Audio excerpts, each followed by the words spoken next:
and I steered you to it, but I don't think you went in, is that tomorrow, President Biden should pardon Donald Trump of any and all crimes and suggest publicly that Governor Hochul do the same thing.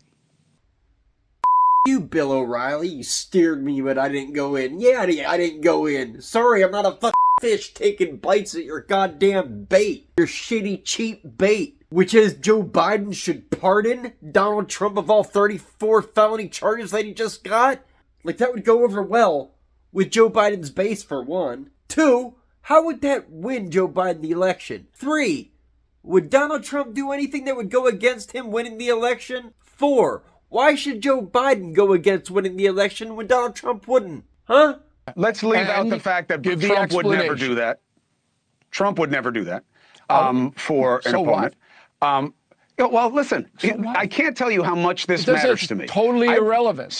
But here's why it's relevant, Bill. So much of my frustration in coverage here is how people who are upset about things forgive those same things in Trump. It is a very strange thing. So you want Biden to do something that Trump would never do, but that's because, you know, Trump is just such a jerk. You can't hold him to that standard.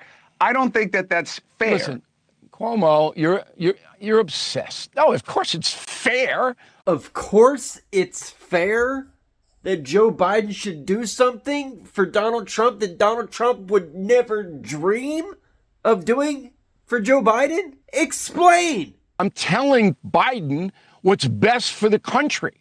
Pardon the man. But you think Trump is best for the country, even though you're saying he's a man who wouldn't do the right thing. I'm not saying anything. What do you think would happen to Biden's Democratic base if he gave him a pass on rigging the election? What do you think happened to Ford Biden's base with his Republican base? I'm guessing it was good things since they were all Republicans. You do the right thing for your country, Cuomo.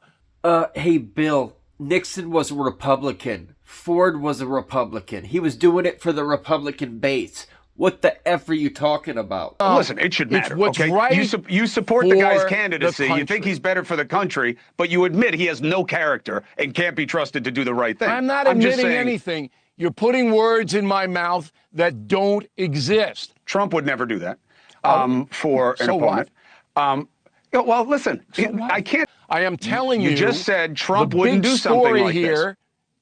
The big story, you keep wanting to inject Trump into this argument when he just got convicted in the argument. Here comes the great Republican misdirect. The story's not about the first former president ever getting a felony charge conviction. No!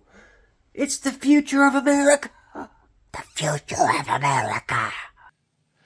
Okay, so what's the argument? The big story is not the conviction.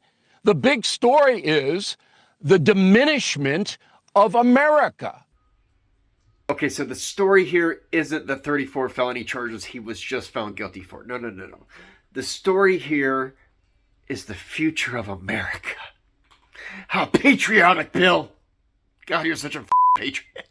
That's the big story. I'm going to have to beg to differ. I'm going to have to say the big story here is definitely the first conviction of a former president in the history of the United States of America. I'm sorry.